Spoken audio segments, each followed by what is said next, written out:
दोस्तों। मेंटेनेंस को घटाना कैसे, मेंटेनेंस को बढ़ाना कैसे, या फिर जरूरत पड़ने पर उसे रद्द कैसे कराना है दोस्तों। दोस्तों जो भरण पोषण की राशि है ये मजिस्ट्रेट द्वारा निर्धारित करी जाती है और जो नियमित रूप से आश्रितों को प्रदान किया जाता है दोस्तों, और इसी के आधार पर उनको मिलती है।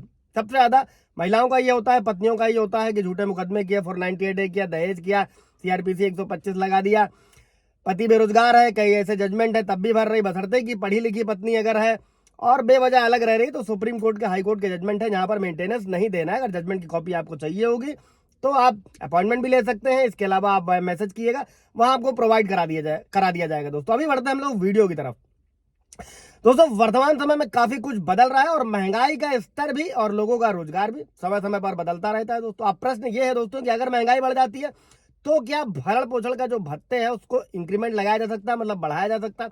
और दूसरा सवाल ये भी है दोस्तों, मेरे कई सारे व्यूअर्स का रहता है कि अगर भरण पोषण देने वाला व्यक्ति बेरोजगार हो जाए दोस्तों, बीमार चल रहा हो, कई सारी कंडीशंस होती है, तो क्या ऐसी स्थिति में उसे भरण पोषण भत्ते का जो भुगतान करना पड़ेगा या नहीं करना पड़ेगा, या फिर उसे निलंबित या निर्धारित से कम, मतलब जो मेंटेनेंस की राशि बांधी गई है उसे कम किया जा सकता है या फिर उसे रद्द भी किया जा सकता है दोस्तों।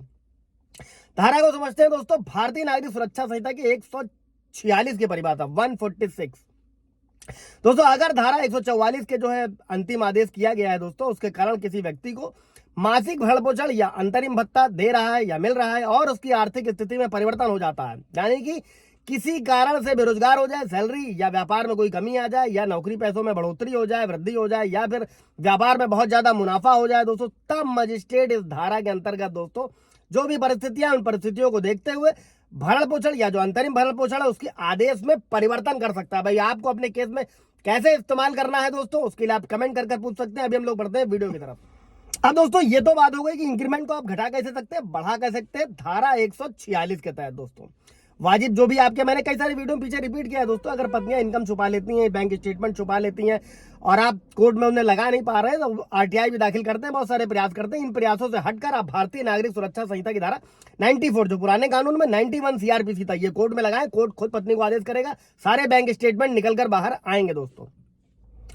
अब अभी समझते हैं दोस्तों, क्या भरण पोषण या जो अंतरिम भरण पोषण का आदेश है उसको रद्द किया जा सकता है दोस्तों। इसके कई सारे कारण होते हैं जो आपको कोर्ट में प्रूफ करना होता है। पहला कारण, अगर पत्नी तलाक हो जाता है, भरण पोषण ले रही, तब उस तारीख को जो है भरण पोषण का जो आदेश है वो रद्द हो जाएगा, जब जैसे ही पुनर्विवाह हो जाएगा दोस्तों।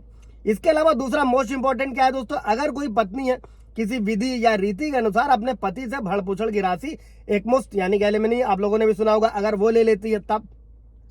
तीसरा पॉइंट क्या है कि अगर कोई पत्नी तलाक के बाद जो भरण पोषण है या अंतरिम भरण पोषण ले रही है और अपनी मर्जी से भरण पोषण यानी कि भत्ता लेना बंद कर दे, तब मजिस्ट्रेट द्वारा आदेश रद्द कर दिया जाएगा, बशर्ते कि ऐसा होता नहीं है दोस्तों।